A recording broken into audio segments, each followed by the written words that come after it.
ఉత్తర మధ్య బంగాళాఖాతంలో ఏర్పడిన వాయుగుండం తీరం దాటింది. దక్షిణ ఒడిశా గోపాల్పూర్ సమీపంలో వాయుగుండం తీరం దాటింది.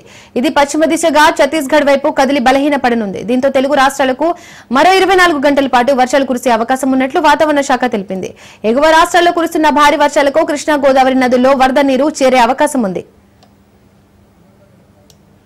దీనికి సంబంధించి మోర్ డీటెయిల్స్ సూర్యప్రకాష్ అందిస్తారు. సూర్యప్రకాష్, వాయుగుండంగా మారి ఉత్తరాంధ్ర అలానే ఒడిశా పరిసర ప్రాంతాల్లో యొక్క తీరం దాటిన పరిస్థితి కనిపిస్తుంది. దీనికి సంబంధించి తీరం వెంబడి 50 నుండి 60 కిలోమీటర్ల వేగంతో ఎదురుగాలు వీస్తున్న పరిస్థితి కనిపిస్తుంది. దాదాపు పూర్తిగా ఈ యొక్క వాయుగుండ ప్రభావంతో ఉత్తరాంధ్ర అలానే ఆంధ్ర రాష్ట్రం మొత్తం కూడా భారీగా వర్షాలు కురిసే అవకాశం ఉందనే విషయానికి వాతావరణ శాఖ అధికారులు తెలియజేస్తున్నారు. ప్రస్తుతం ఇదే ఈ యొక్క వాయుగుండ ప్రభావంతో తెలంగాణ రాష్ట్రంలో కావచ్చు, ఆంధ్రప్రదేశ్ లో కావచ్చు భారీగా వర్షాలు కురుస్తున్న పరిస్థితి కనిపిస్తుంది. తెల్లవారుజాము నుండి కూడా ఈ విశాఖపట్నం కావచ్చు, అలానే ఉత్తరాంధ్ర పరిసర ప్రాంతాల్లో మొత్తం కూడా భారీగా వర్షాలు కురుస్తున్న పరిస్థితి కనిపిస్తుంది.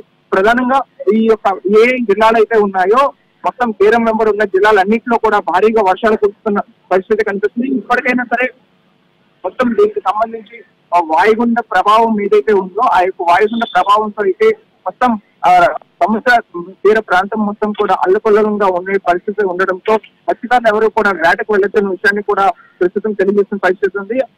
తీరం వెంబడి 50 నుండి 60 కిలోమీటర్ల వేగంతో గాలులు వీసే పరిస్థితి ఉండడంతో మత్స్యకారులు ఎవరు కూడా వేటకు వెళ్ళొచ్చని తెలియజేస్తున్న పరిస్థితి కనిపిస్తుంది. మరొక మనకి ప్రధానంగా పోర్ట్స్ ఏవైతే ఉన్నాయో, కృష్ణపట్నం పోర్ట్స్ కావచ్చు, విశాఖపట్నం పోర్ట్స్ కావచ్చు, ఈ యొక్క పోర్ట్స్ అన్నింటి కూడా ప్రస్తుతం 3వ నెంబర్ ప్రమాద హెచ్చరిక జారీ చేసిన పరిస్థితి ఉంది. ఈ యొక్క తీవ్ర గాలులు హెచ్చరికంగా వీచే ప్రభావంతో ఈ యొక్క వాయుగుండ ప్రభావంతో భారీగా వర్షాలు మోస్తారు నుండి భారీ వర్షాలు కురిసే అవకాశం ఉండడంతో ఉత్తరాంధ్ర పరిసర ప్రాంతాలు మొత్తం కూడా అత్యధికంగా వర్షాలు కురిసే అవకాశం ఉందని అయితే వాతావరణ శాఖ అధికారులు ప్రస్తుతం తెలియజేసిన పరిస్థితి ఉంది.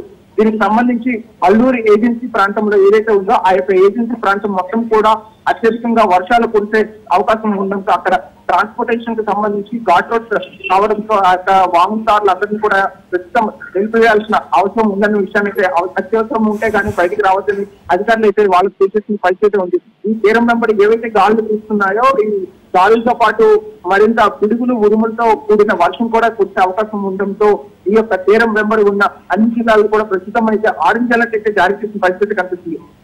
శ్రీకాకుళం, విజయనగరం, విశాఖపట్నం, అల్లూరి, అనకాపల్లి, అలానే కాకినాడ, ఏలూరు, ఉభయ గోదావరి జిల్లాలన్నీ కూడా ప్రస్తుతం అయితే వర్షపాతం ఎక్కువగా నమోదయ్యే అవకాశం ఉండడంతో ఆరెంజ్ అలర్ట్ అయితే జారీ చేసిన పరిస్థితి ఉంది.